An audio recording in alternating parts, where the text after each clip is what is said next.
Hello everyone, it's Darkseeker here, bringing you another Hearthstone Arena video. This time, it's a Paladin Arena, but featuring Tirion. Okay, Tirion Fordring, who is I guess you could call him the Paladin Legendary, the legendary card who costs 8, but gives you a 6/6 body on the board with Divine Shield, and on Death Rattle gives you a 5/3 Ashbringer weapon. That's a 5 attack weapon with 3 charge. Now, there are many that would argue that Tirion is perhaps the best legendary in the game, and certainly going back to the earlier days of Hearthstone, that argument was certainly put forward. Now, over time, of course, new cards were released, so you've got cards like Dr. Boom, that came through, and many would argue that the Dr. Boom is the best legendary in the game. But certainly, from a class standpoint, Dr. Boom is a neutral legendary. From a class standpoint, I think the argument still stands that Tirion may well still be the best legendary, the best class legendary in the entire game. So in this arena, we end up drafting Tirion, and in the video here, I'm just taking you through this drafting process. We'll get to that in a minute. But yeah, we end up drafting Tirion, and it's pretty significant because Tirion, I mean, he costs 8, so he's a late game card. But when he does come down, that Divine Shield can help you absorb an attack. Along with his 6 health, it makes it quite difficult to remove him.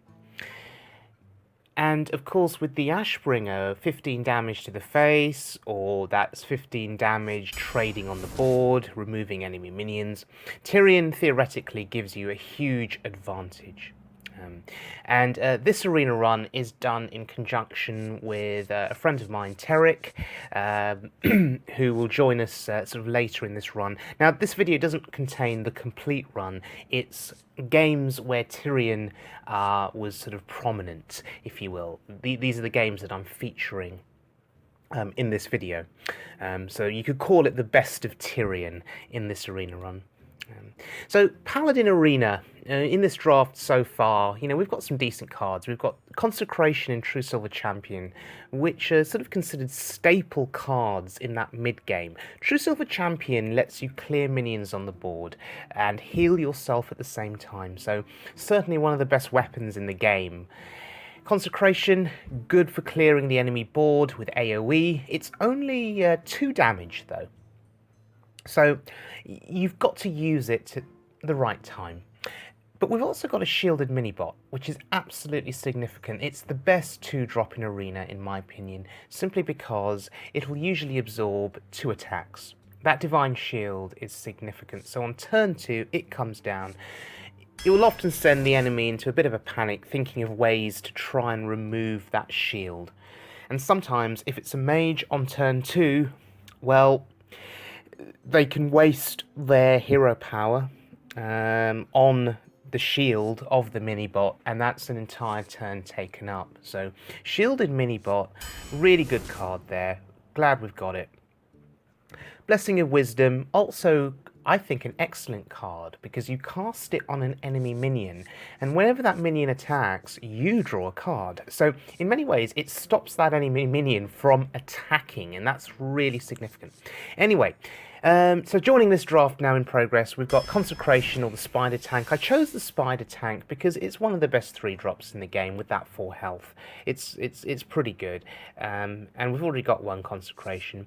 Argent Lance, I think, is decent. It's a weapon, and weapons are always good. It's a 2-attack weapon, so you can use it to clear early minions from that board. Really significant. North Sea Kraken, one of the best cards in the game, I reckon, and the pros do really rate this card highly. That 4 damage and that 7 health is really significant. Now, when you're crafting a deck in Arena, you do really want to think about early game and late game. Now, Gilblin Stalker is a really good 2-drop because of that stealth effect. Boulderfist Ogre is an incredible 6-drop. One of the best in the game. And we've already had 1 Stalker and 1 Ogre, so I decided to go for the 2nd Stalker there, because we want to build up those good quality 2-drops. Spectral Knight, really good 5-drop, 6 health, 4 attack, and it can't be targeted by spells or hero powers. Makes it really significant. Another shielded mini-bots. Pretty insane when you think about it. Pretty insane. Shielded mini-bot, as I said before, one of the best 2-drops in the game. If you've got a coin in hand and you coin out a mini-bot on turn 1, and then on turn 2 you play another, you're giving yourself sort of a fantastic board presence against the enemy, and again, really valuable. So, Flesh-Eating Ghoul is another really good card. However, Earthen Ring Farseer is also incredibly significant because you can use the Earthen Ring to heal not only yourself, but other minions too. So, really a bit of a difficult decision here, but we go with the Earthen Ring. And there's an Argent Protector, another incredibly good Paladin card. You notice a theme here. Paladins have excellent cards in general, by the looks of things, and Paladin, I reckon, currently best class in Arena, bar none. I think it's superior to Mage. Argent Protector protects your minions, allows you to make very efficient and effective trades on the board. Now, this is an interesting choice here. Gurubashi Berserker, Hand of Protection, or Ancient Brewmaster. The Brewmaster, I think, has value here because you can use it to return other minions to your hand. The Berserker is good too because it can trade with small minions and buff its attack power. But I think there could be value in the Brewmaster. You can use it to return, let's say, a mini-bot back to your hand, or an ogre that's injured on 1 health. Play the Brewmaster and return the ogre back to your hand. And I think, as you'll see later on in this arena run, the Brewmaster combos with Tirion incredibly effectively. I'm not a fan of any of these cards, to be honest, but the Jouster, I think, is a body, and we've got 2 weapons already, and I think picking the Jouster is the only way to go. Now, I don't like jousts. I don't win them very often, so we've got no choice, but we'll go for the Jouster just because it's a body. Well, in this situation, the easy pick is Tirion. The Beast gives your opponent a minion, which is terrible. Captain Greenskin is fine, but only if you have a weapon attached. But it's a legendary, and that battle cry for Captain Greenskin doesn't really scream legendary effect to you. So for a legendary card, I'm not too impressed by Greenskin, and certainly not impressed by the Beast, because it gives your opponent that 3/3, and that can be significant in Arena. So Tirion Fordring is really the only option here, and he's the best option by far. And as we've already discussed, incredibly effective legendary card is Tirion. Can swing games for you, make it impossible for your opponent to come back, especially when you equip that Ashbringer. Twilight Guardian, of no value here. We're lacking Dragon Synergy. Enhanso Meccano actually has helped me win games in the past, but Sword of Justice is quite overpowered. It'll buff up your minions as you play them, and so it's a great pick. It's also a weapon you can use to clear minions. Okay, so this is between the Jungle Panther and the Hungry Dragon. Now, Hungry Dragon has great stats. It's a 5/6 for 4. My problem with Hungry Dragon is that it gives your opponent a minion, and you have to be really careful trying to manage that on a board. At some points it can actually give your opponent an advantage, because the minion that gets summoned can then be traded into your own Hungry Dragon, along with other minions, to kill the dragon. Evil Heckler is a taunt. Taunts are good. We like taunts. We want taunts. Taunts are great. Here it's between the Silverhand and the Youthful Brewmaster. Silverhand is one of the best 5-drops in Arena because it gives you bodies on the board. And bodies on the board is good. It's a 4/4 and a 2/2, so we're going to go with it. Not a fan of any of these cards, and this is sort of the situation in Arena where you end up drawing into duds, or just bad cards, or average cards, and it can really sort of ruin your run. Young Priestess is fine, it can buff up some of our minions.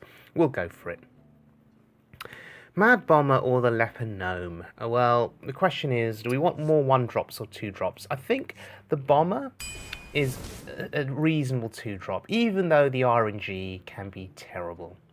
Guardian of Kings is solid here. It'll heal you, which is good, and it's a big body. In this situation here, Unstable Ghoul I think is terrible in Paladin, especially if you've got lots of 1/1s, Silverhand recruits on the board. They'll all die on the Death Rattle effect. Argent Horse Rider, we need a 3-drop, and Argent Horse Rider has a charge effect and Divine Shield. It's a very good card in general, I think. Although I think people overestimate that card sometimes, because it's only 2 attack. Sometimes that doesn't do very much, but it's decent. Okay, so some choices here. Do we want another Hungry Dragon? Maybe not. I don't know. It's hard to sort of pick, because again, 2 Hungry Dragons, you've got to remember that's giving your opponent 2 minions, and again, sometimes that can be a game swinging move in favour of your opponent. So because I'm not a huge fan of the Hungry Dragon, even though I like the stats, we're gonna go with the Clockwork Knight here. It's a decent body on the board. There's a little bit of mech synergy in this deck, and we've got double mini bot, we've got spider tank. I think the Clockwork Knight is going to help, hopefully. Imp Master is a solid 3-drop, and it'll spawn imps, lets you flood the board. So all in all, this is a pretty good deck, on paper anyway. It's got some decent early game with the double mini bot, double Gildan Stalker, almost like a bit of a dream sort of opening hand in some ways. And then the mid game's solid, and then you've got some really nice late game with Tirion and the Kraken later on to finish things off. So let's look at some of the games in this run that involved Tirion. As I say, we're not going to go through every game, but we're just going to run through highlights. So in this situation here, going up against a Warlock, and it's turn 7, and I have a coin, which is really interesting. Health total is respectful there at 22, it's fine, I'm not in danger of dying. I'm going to clear the Ogre there, I'm going to use the weapon because I value my board. We'll do the double trade there with both minions dying, and then we play Tirion. And look, the young priestess buffing up Tirion. He's now 7 health. Snap play there. Snap play by the Warlock. Huh. Sludge Belcher. Don't test me. And he didn't tap either. I don't blame him. More training? More training? So here you sort of debate, do you trade away the priestess or do you value her on the board? This is the question that needs to be asked. Reporting for duty. I'm not in danger of dying, so we're going to leave the Guardian of Kings as it is, and we're just going to pass. What's he going to do to me? What's he going to do to me with that slime? Look at my board, look at his board.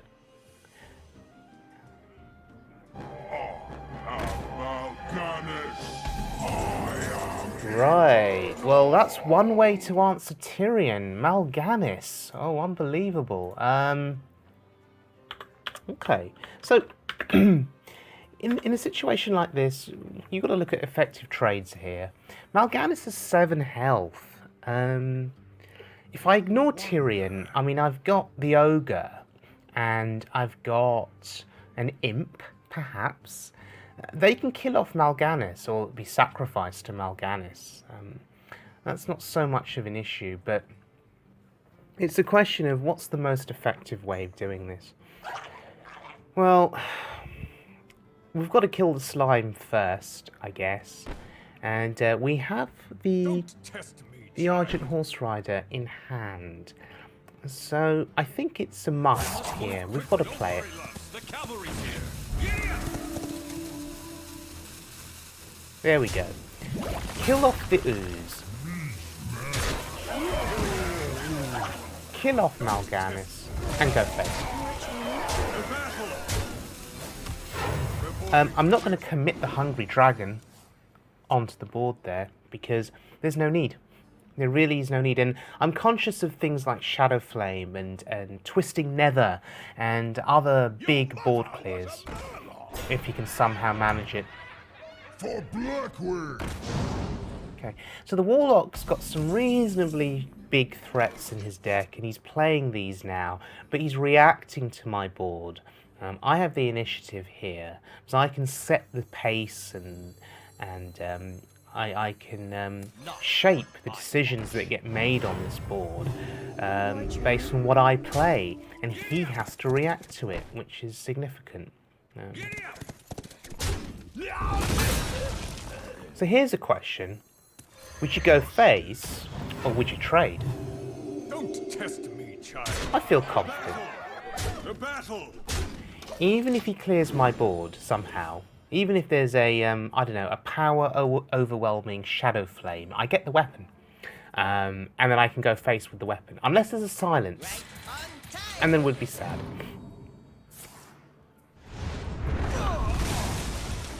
There's a Shadow Flame. There's a weapon. And there's the win. So, really interesting game there.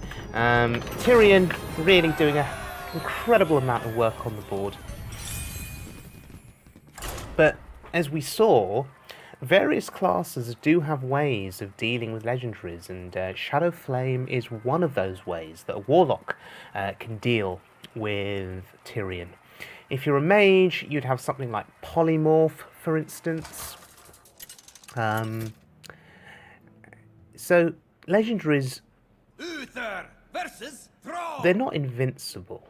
And I think it's worth remembering I that. will fight with honor. I'm just going to have a look at another game here, and it's a Shaman game. Now, I like this game purely because of the starting hand. Greetings. We've got one drop into 2 drops. And of course, I mentioned earlier with jousting, I never win the jousts. You know, I always lose them. That's my luck in Hearthstone. And that's why I'm not a fan of the joust effect. And that is one of the best 2 drops in the entire game for Arena. A 3-4 for 2. Those stats are significant. He has the advantage because of that minion. And even though my hand is pretty good, I have to find a way to deal with it. And I'm gonna struggle. Unfortunately. I made the trade there because I want to play the bomber. And let's just pray and hope. Okay. That's fine. With the bomber, you're always praying and hoping because the RNG on the bomber often causes the bombs to hit your own face. But doing 1 damage there was pretty good because now I can trade with my weapon. There we go. Attack with the weapon. Trade 1 weapon charge with a minion. That's reasonable. And the weapon is such good value because I'll get 2 attacks from this. So 2 attacks for 2 mana is pretty good. It's pretty good, even though I didn't win the joust effect. And that's why weapons in Hearthstone in general just offer such great value. You look at Warrior, for example, Deathspite, Fiery War Axe. For the mana cost of those weapons, they let you do so much. Fiery War Axe that has 3 attack, well, you get 2 charges out of it. Deathspite, 2 charges with 4 attack for 4 mana. It's pretty good. That's doing 8 damage with 4 mana. That's significant. So when in Arena, when you're drafting weapons is always a good thing, generally speaking.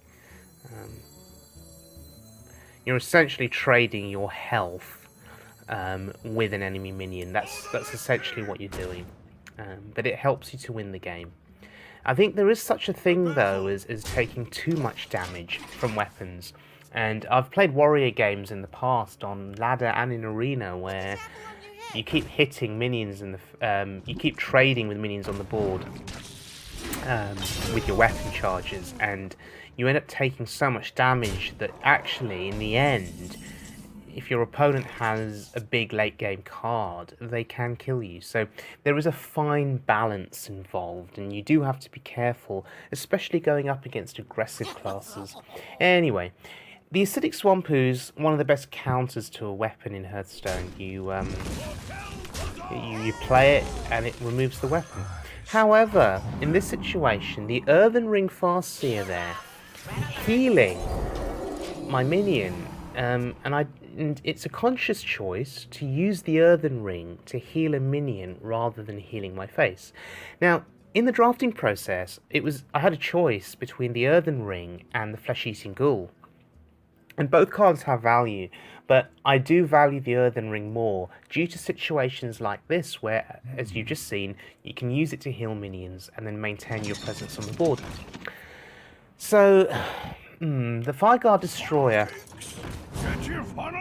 pretty good card, but he rolled low on the attack buff there, only 4 attack. And I used Blessing of Wisdom. He's drawing me a card. I'm surprised he attacked there, I really am, because I'm quite happy to take these cards.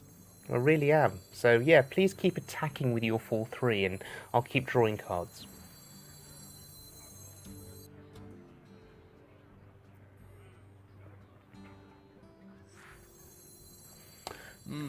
No real easy choices here on what to play.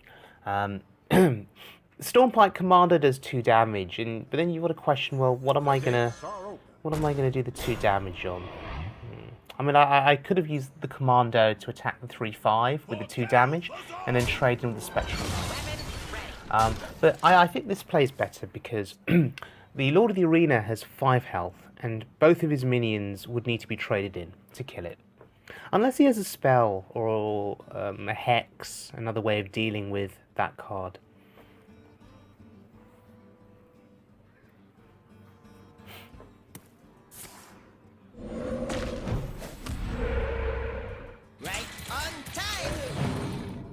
Now, Clockwork Knight does seem to be a very popular card in Arena. We saw it in the last game too. I think we saw 2 of them being played.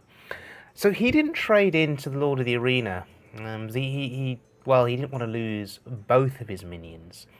Now, I think what he'll do next turn is he's intending to put the 5/5 into the 6/5. So we need to think about how we can make this awkward for him.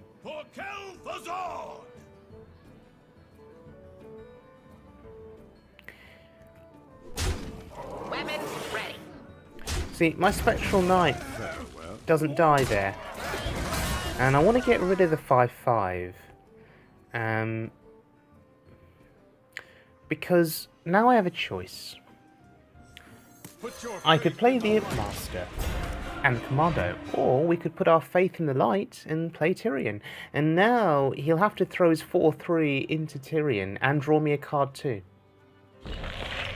Interesting, Frost Elemental. Okay, respecting Tirion there. And he's probably not going to attack. No, he's not. Ah, True Silver Champion. That's significant.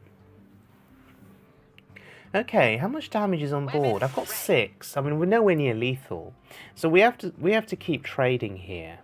And we're just going to get rid of the biggest threats.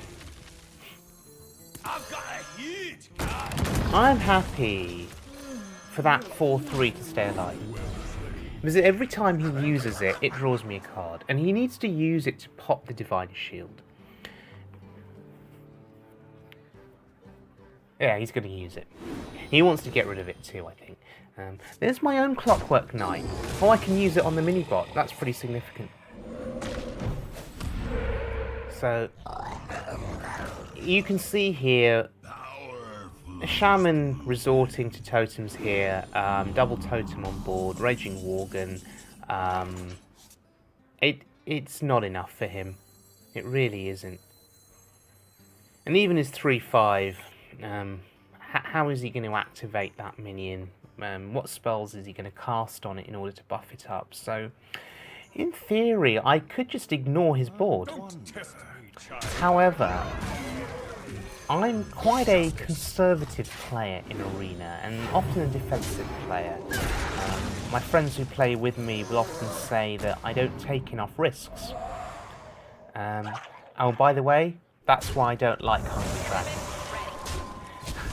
That's why I really do not like that card. Some of the minions that you can give your opponent can be, well, quite devastating if you're not able to answer them.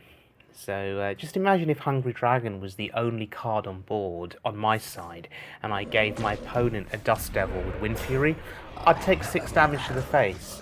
That's significant. You're in trouble now. So Shaman just playing out threats, a bit like the Warlock, reacting to what I'm doing. And there's the Kraken, which I can't play because I have no room on the board. So the question here is, after I clear the Taunt Totem, do I clear his board, or do I go face? It's an interesting question. It's a very interesting question. Weapons ready.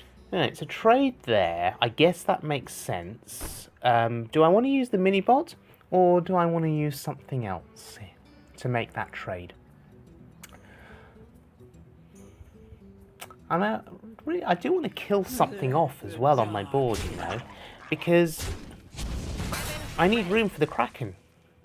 So we'll kill off the mini-bot.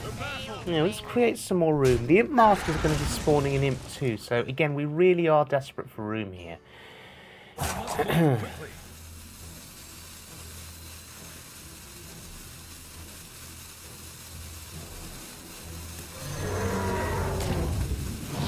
For justice!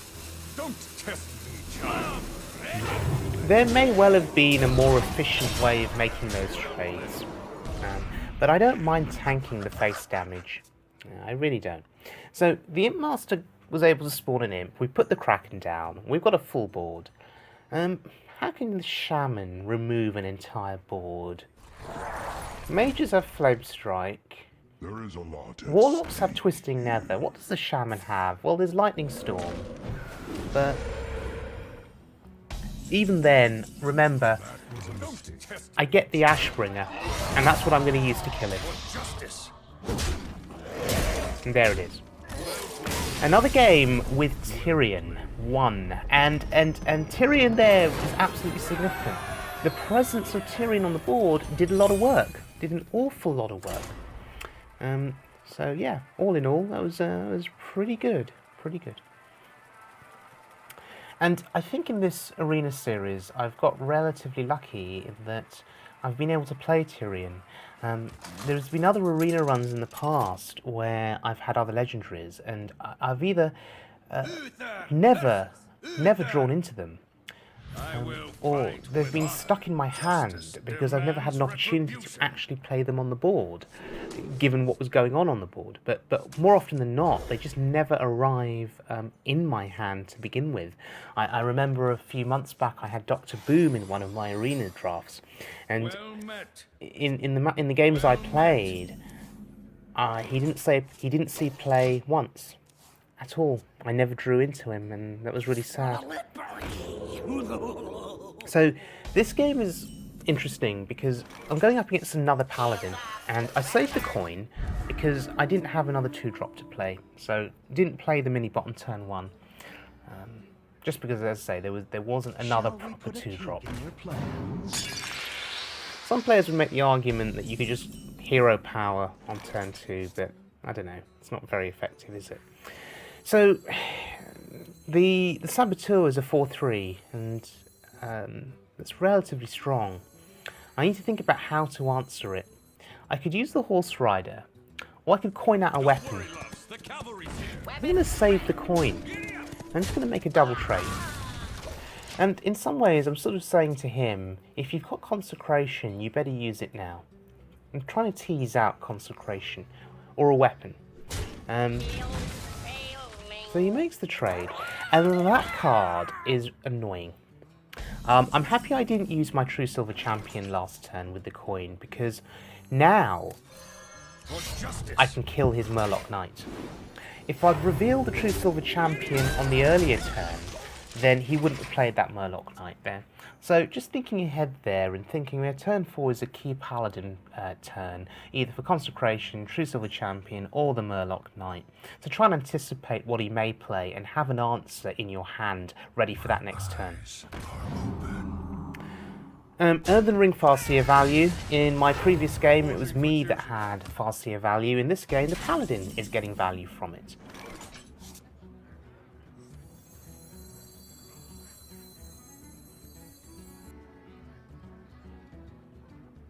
Now, this is the interesting thing about having a big hand. There are lots of options. It makes sense to clear the most threatening minion to begin with. And that's the minion with the biggest health total or the most attack power. And now I'm just going to go to work with the Sword of Justice. And that Gilblin Stalker is now a big threat on that board. It's a 3/4 that has stealth. You're in trouble So now. you answer one threat with an even bigger threat, and the Pit Fighter there for him, a 5/6, is very significant. But Consecration in my hand, that's interesting. So I could, I guess, I could clear the board with Consecration and a weapon hit. Alternatively, I could Hungry Dragon here, and the dragon becomes a 6/7. Interesting. Or I could coin out a Guardian. See? Yeah, and I also get a 6/7, but I get healed too. Yeah, it's not bad. It's really not bad. But now I need to decide how I want to deal with his board. Well, I could use the Sword of Justice to kill something. For justice. Well played. There we go. And do I want to reveal the Stalker here? No, I don't. No. I'm going to keep it hidden. But the Pit Fighter does trade into the Guardian of Kings, but he can't kill it. He can't kill my Guardian. He traded in his Recruit. That's interesting. Why did he do that? Not. Argent Protector. Oh, goes face. Ooh, that's really brave. Well, I can clear that board ever so easily with Consecration. That's one option. But I probably need to... do I need to remove the shield first? Or can I play Consecration and then trade in with the Guardian? Let me think. What's the most efficient way of doing this? Lots of options here.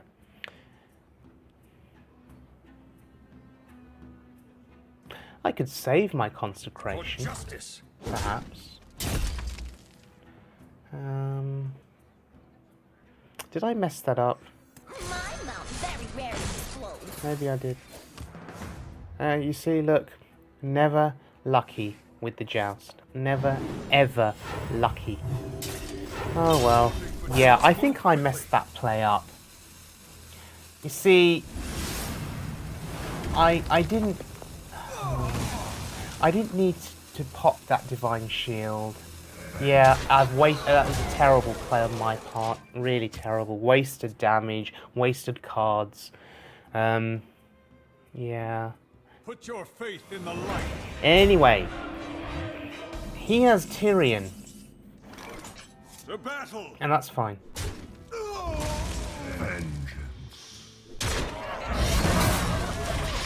Put your faith in the Because I have Tirion too. So, Well played. his Ashbringer would have to be used there to pop the shield. Oh no, he's going to use the Knife Juggler. And it hits. Wow. And he's going for another juggle. Oh, it misses. One more. Will it hit Tirion? And it does. Wow. This Paladin's so lucky. It's almost as if the Hearthstone gods are punishing me for my inefficient play from earlier. when I was trying to kill that minion with Divine Shield. So anyway, 5 attack from the Ashbringer, 3 from the Gilblin, 2 from the Jouster there.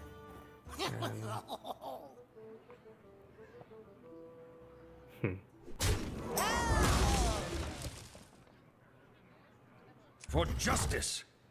It was not quite lethal. So we need to clear the board. Or clear parts of the board, I should say.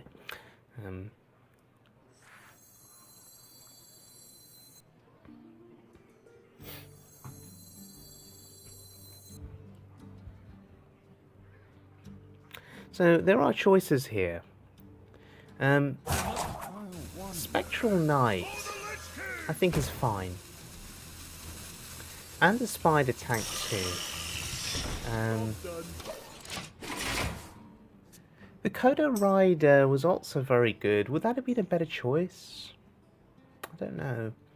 I value the full 6 stats on the Spectral and the fact that he can't be targeted with spell. But does it really matter at this stage in the game? I have a loaded board against his 1 minion there. I'm nowhere near close to death, so he can't kill me. And he's going to use the Ashbringer now to take things down. That's fair enough. That's very good for me, actually, because he's dead. Yep, and there we go. Well, there's the power of the Ashbringer. And now we're just going to play the Kodo Rider. Just for fun. Oh, he didn't let me finish him off. Oh well.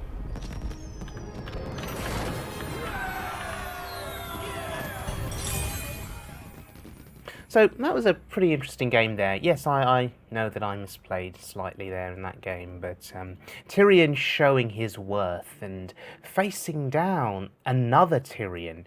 So far we've faced off against Mal'Ganis, we've faced off against Tirion, using our own Tirion.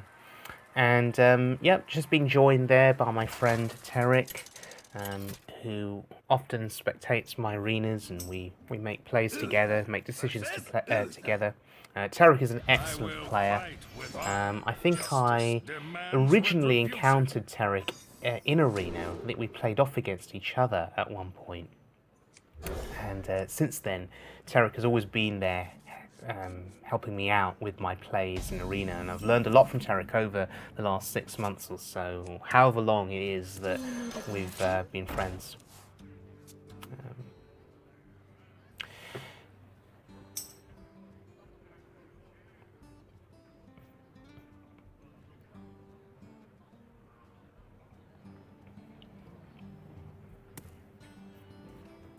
This hand is terrible. It's absolutely dire. And it's hands like this that lose you games. Oh wow, he used the coin. Well, he wants to get rid of the young priestess. And unfortunately, I've got no way of stopping him. Absolutely no way of stopping him. That's really unfortunate.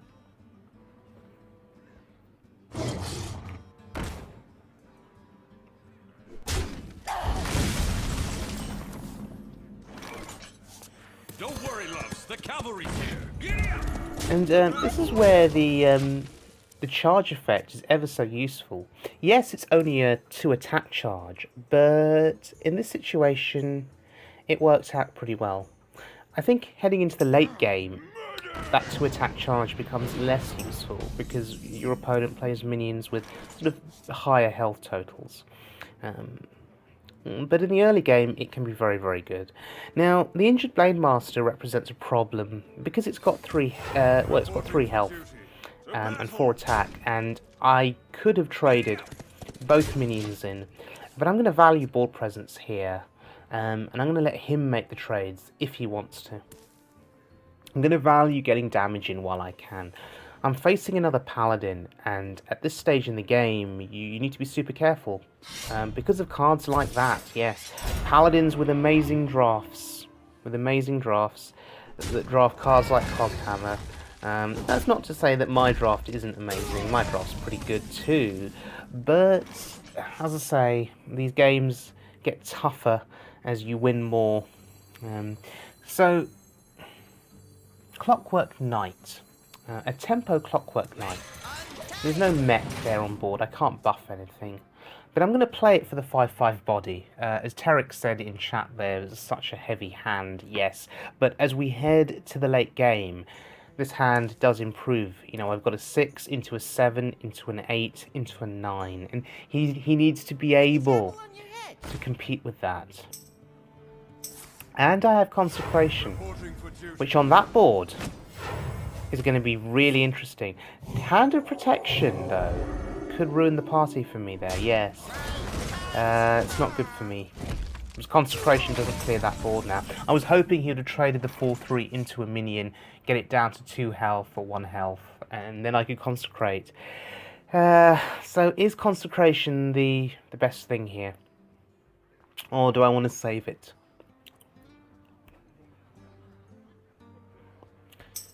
Wonder.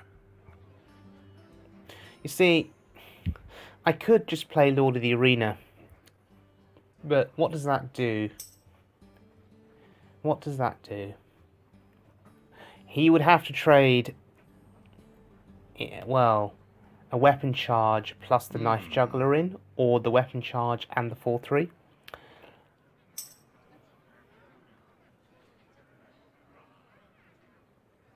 Move quickly.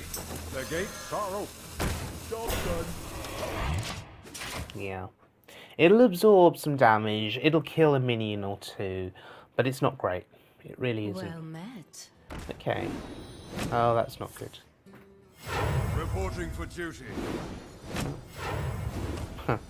Reporting for Knife duty. juggler value. See, now he just trades the 4/3 in. And I'm in a really bad spot here. This is what you call board control for the enemy. So in this situation, I can Consecrate, and I think I have to, just because it'll remove 4 minions, but it doesn't kill the 3/3. But it's okay, because I've got the Shielded Minibot, and the Minibot will be able to kill his 3/1. So, all is not looking lost, and I have Tirion for next turn. I haven't used the Guardian of Kings yet, Reporting so for that's duty. significant too. But he's flooding the board Reporting again. for duty. He values the, respects the Divine Shield.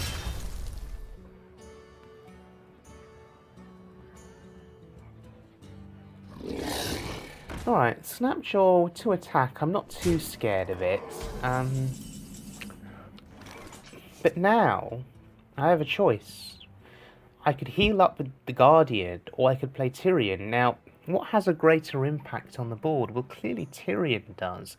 And Tirion is on curve. It's turn 8. The other play is killing a 1/1 and using the Brewmaster to replay the Minibot. And that's not necessarily a bad play, because I can also play the Gilblin Stalker too. But I think Tirion, he's the strongest play. Even though he's only 1 minion, Let me think. he's strong. And as Terrik is saying there in chat, I could get brew value on Tirion. Now, in theory, with that board, he cannot kill Tirion. And that's good for me. Tirion can't kill the Snapjaw, though. He's got 7 health. But that shouldn't be a problem in the long run. As I say, it's a 2-attack minion. I'm not too scared of it just yet. So, if you're facing off against Tirion, you flood the board. That is usually the strategy, and you make multiple trades to kill him off. The Clockwork Knight there, getting great value on the Harvest Golem. Don't test me, child. So, I'm going to value a trade here. I mean, I could go face, theoretically. This is a difficult decision. But killing it and brewing back is so much stronger. Because Tirion, he just killed a Clockwork Knight, and he previously killed a Silverhand Recruit. So we've taken out two minions already. And now we get Tirion back to our hand. So, as we're saying in chat there, it's greed, but greed can be good when it comes to Tirion, because it can win you the game. His board is still quite strong though. The 3/4 Harvest Golem is significant. So he's trying to get board control back, and he sort of has the initiative, because he's dictating what gets played, and I'm reacting to it. And Boulderfist Ogre, as we said in our drafting process, one of the best 6-drops in the game because of the 7 health. Even Tirion cannot kill a Boulderfist Ogre with 1 hit. So I've got choices here. Do I replay the Tirion? He knows it's going to be coming out soon. He knows. But is now the right time? Is now the right time? You see, the Kraken would contest the Ogre, and it has 7 health. I have a Stormpike Commando as well. That could do some work with a cleanup. Or I could just replay Tirion and see what happens.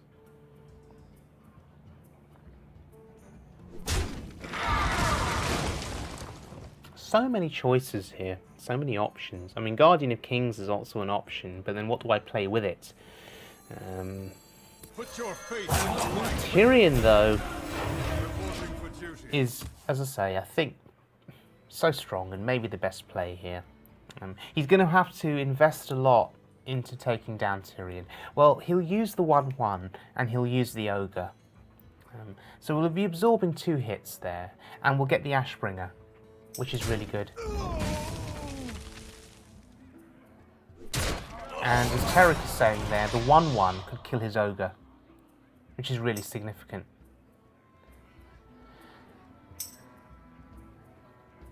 And the only thing I'm worried about here is the Ooze. If he plays an Acidic Swamp Ooze, I would lose the Ashbringer.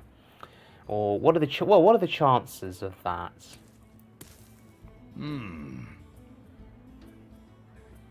Pay attention, class. Violet Teacher. What spells? Oh, Consecration. Wow, I can't kill the Ogre now.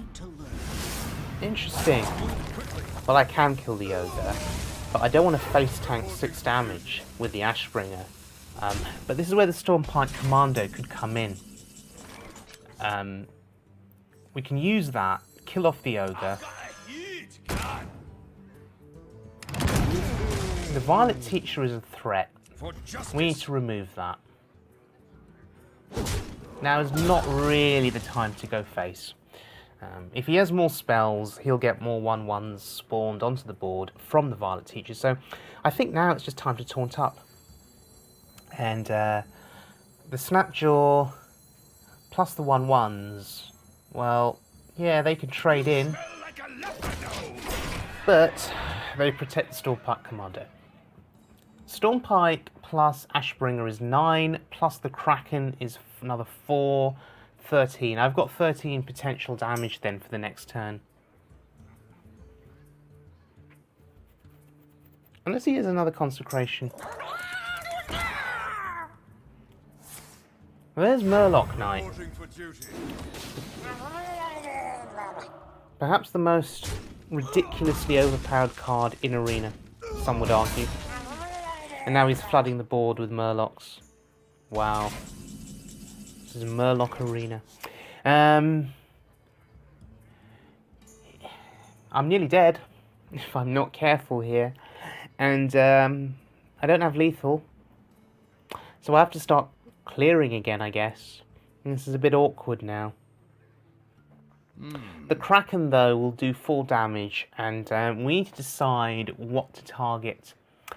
I think the Murloc Knight is a possible priority here. And I'm saying to Terrik there in chat, I could go face, but that is so greedy and so risky. So I have to clear. I'm ready. Yeah. we can clear 3 things from that board. Stormfight Commando takes out the Murloc Knight. Ashbringer takes out the Puddle Stomper. We could play the Kraken here to clear another minion, although that wasn't a very effective trade there actually with the weapon. I should have, if I was going to play the Kraken, I should have attacked the 2/2 with the Ashbringer, and then put the Kraken's battle cry damage into the Puddle Stomper, which was a 3/2. But in this situation, I didn't want to play the Kraken. I want to save the Kraken. The way I look at the Kraken is burst damage, and he's cleared the Kodo Rider as I sort of expected, but he had to invest all of his minions to do it. That's actually not a bad thing. Terrik mentions in chat there that actually, you know, unfortunately the Kodo Rider dies, but that's okay, I think, in the situation, because now I can start to dominate the board with what I've got in terms of the Kraken. Now, I said I wanted to use the Kraken as 4 burst damage, and I meant 4 burst damage to the face to finish off my opponent. Not possible here, because I have to use the Kraken to clear what was on the board. But now you see, I've got a Kraken at 9 attack, a Kodo at 3 attack, so that's 12 attack, plus the Ashbringer, 17. Close to lethal, but not quite. Now, he's got 10 attack on board. Theoretically, he can't kill me, but I'm not going to take a risk by going face. I have to clear. Need to debate whether the weapon trade is the best option here. Do I want to risk it? Do I want to risk going down to 6 health? I think I will take the risk. And I'm going to take the risk for 2 reasons. Firstly, to kill me, he would need consecration. Secondly, I value dealing damage to his face here to finish this game off. Thirdly, I've just healed up with the Guardian of Kings, and I'm back up to 12, and I'm safe. With 1 card in his hand, there's no way he can really kill me, and that's it. So whilst Tirion got removed from this board sort of midway through this game, the Ashbringer legacy still lived on, and yeah, it was the Kraken, I think, that was more instrumental in getting this, getting that game won. Okay, so heading into another game actually, and we're going up against a Druid. I must protect. Now, this is the last game, I believe, in the series. This deck, by the way, went 8-3. I was slightly disappointed. I was hoping for at least 10 wins because of Tirion and the fact that he'd provided so much utility and value in some of these games. I was hoping for 10 wins. Unfortunately, that wasn't to be. Some of the opponents that I played against had incredible decks. I think there were other legendaries that I ended up going up against. I mean, we've already seen games where I've went up against Mal'Ganis and gone up against Tirion. And I think there are other games as well that are not in this video. The games I lost where my opponents just had absolutely insane decks. And even with Tirion, I wasn't able to do much, and possibly not even draw into Tirion. I discussed this earlier as a problem. You draft these amazing legendaries, like Dr. Boom, for instance, and you never draw into them. This is an interesting situation. He has the coin. That means the priestess is going to die on the next turn. But it's going to stop him from playing a card. So I think playing the priestess here is decent. Yep, there's the coin, hero power. Yep, there we go.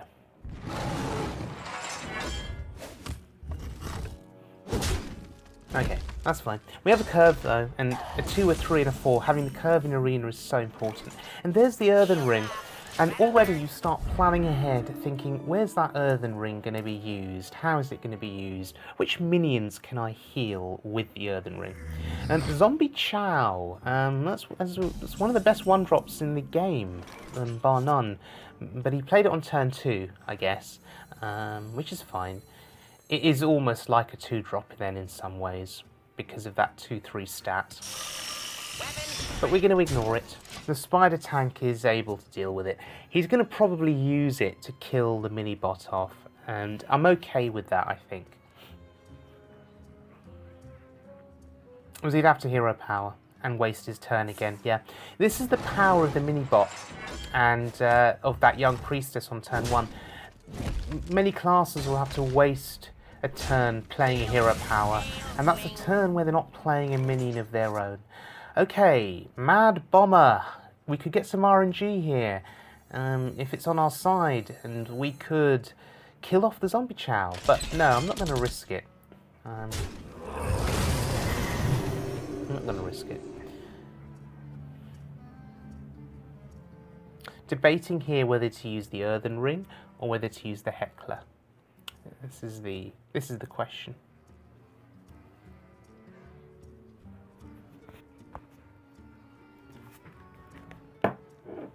Let me think.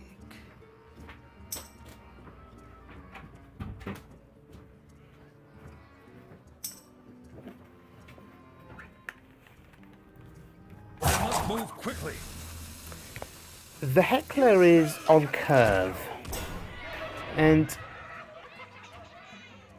as Terrik says there is no immediate need to heal the spider tank, and that's a fantastic point. That's a fantastic point. Let's save the Earthen Ring for when we actually need to use it to heal a minion to get value. Wow, Shade of Naxxramas. Is this a constructed game that we're playing? And there's Tirion. There's Tirion. Okay, so here, I think the Earthen Ring is a sensible choice. We can use it to heal the tank, I guess, but there's nothing else to do. Stormpike Commando could do 2 damage to the face, but that's a waste. We want to use that 2 damage to actually kill something.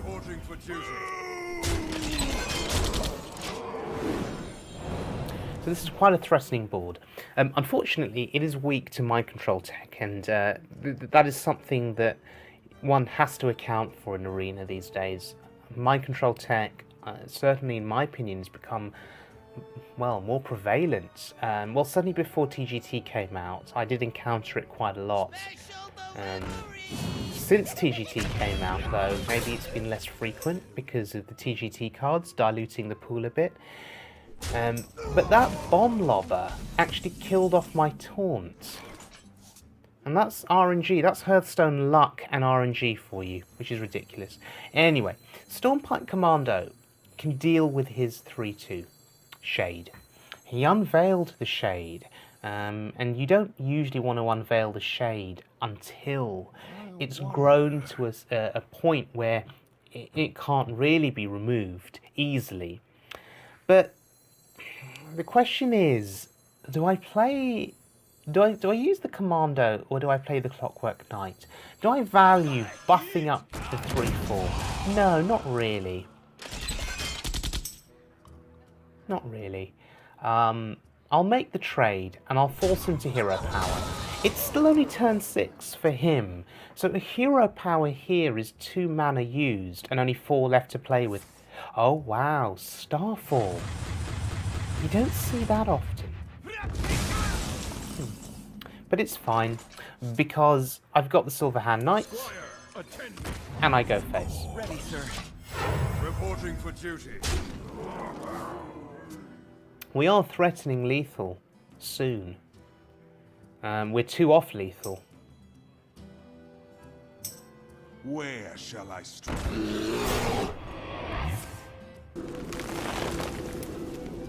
Huh. But he's setting up some protection there. So, huh.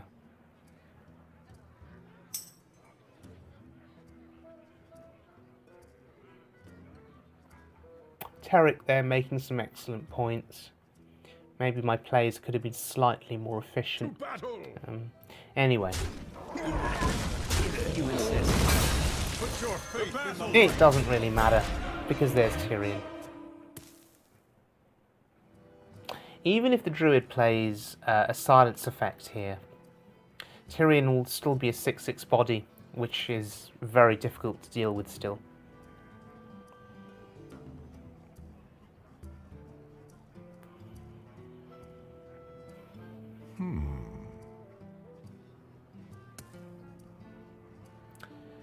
At 8 mana, I guess a common druid response would be Ironbark Protector. And I've actually struggled to clear that, but no. He didn't have anything. He saw Tirion and he thought, there's no point continuing this game, even though I'm not quite dead yet. And he conceded. So yeah, that was 8 wins. That was 8 wins with Tirion.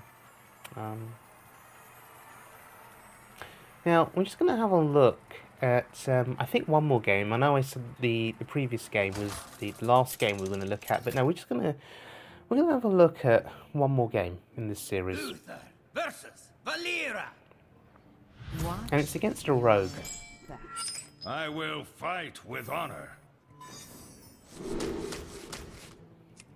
And if memory serves me correct, I think this could have been my last game, the game that I lost, that finished off the series. So I think this could have been what took me to 8-3, and I think it's just worth looking at this game just to see what went wrong and why I lost. Well, the starting hand is one good reason as to why things wouldn't have gone very well. It's a terrible starting hand, and losing a joust is also terrible. So, The pleasure is mine. yes, the pleasure is yours. I'm sure it is. So the rogue has the coin. That's bad for me. Defiance Ringleader. Wow. It's like a mini Silverhand Knight. Very awkward to deal with. Very awkward. And look, I'm forced to use Blessing and Wisdom. It's the only thing I could do there that has any value at all.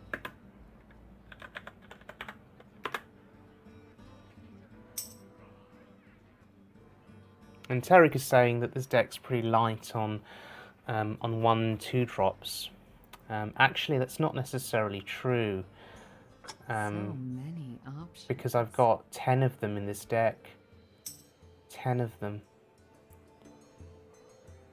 And as we saw in the draft, 2 shielded mini-bots and 2 Gilblin Stalkers, and yet I get this hand. Oh look, he has a Gilblin Stalker. He has a Gilblin Stalker. Wow. Okay. The question is, will he attack with the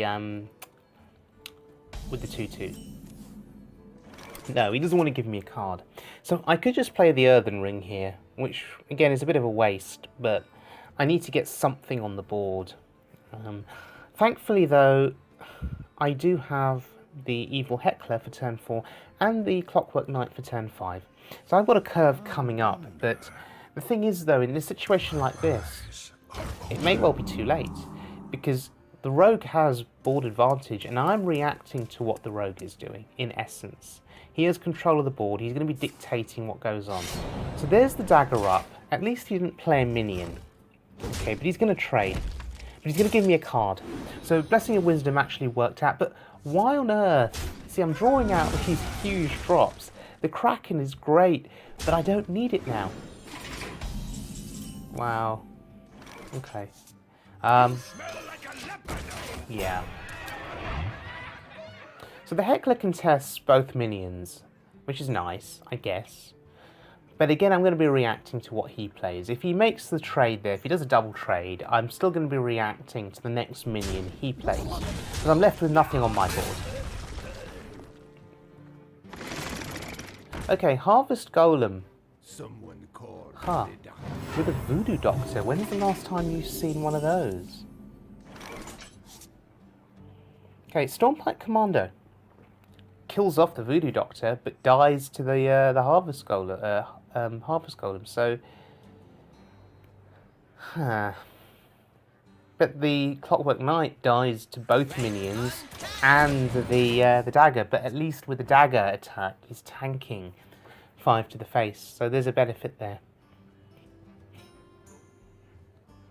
The frost Oh dear, that's not good. And he's going face. Yeah, because he can. So this is the beginning of the end, potentially. A rogue with board presence. Yeah. So I need to make some trades, but unfortunately it's going to be very, very difficult. I may have to sacrifice the Clockwork Knight here into the 6/6. The problem is, it's not turn 7, I'm 1 mana short. I can't play the Argent Protector and the Stormpike Commando. That's really awkward. Because if I could do that, I'd get myself back into this game. Because I could kill off the 6/6 by protecting the Knight. But no. So I'm going to do it like this. I'm going to go Divine Shield crazy here and flood the board. And I'm going to say to the Rogue, deal with this. Deal with this. That's actually a pretty strong board, all things considered. Those Divine Shields really do something. Okay, but he's going to get a weapon buff. Oh dear. Oh, another weapon buff.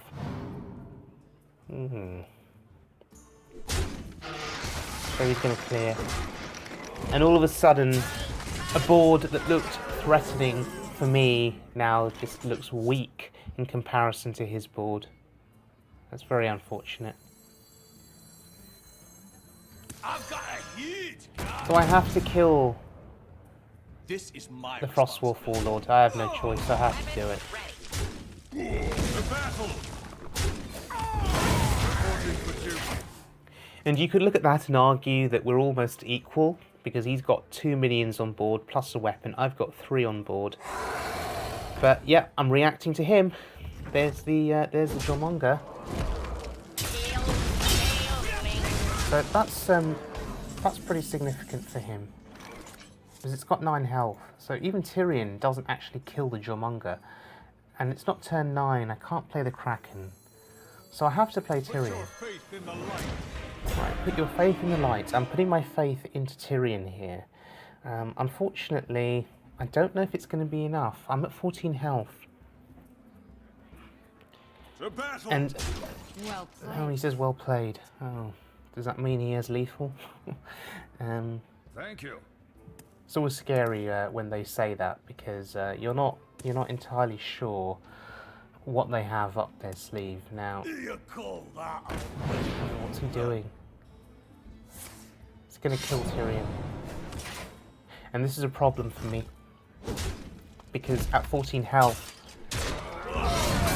tanking minions on the board is just lethal for him. Well, for me, it gives my opponent lethal, because I'm at such a low health total. I can't afford to take any more damage. And with a rogue who usually has burst spells, if my health total goes any lower, I'm as good as dead. So we're removing the biggest threat. I have to do it. I have to tank it. I can't go face here. Or can I? No, I can't. I really can't. Oh, it's hard. It's such a hard decision. If I go face, in theory, if the Kraken survives, I have lethal.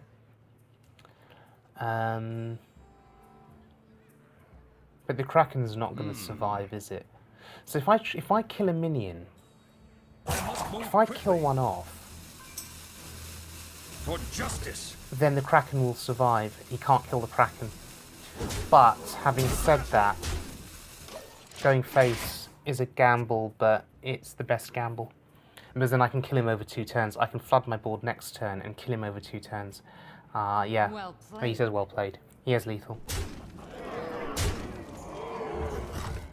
There we go. It wouldn't have mattered. Oh? Does he have it? Yeah, he has it. It wouldn't have mattered. Such a close game. But that was it.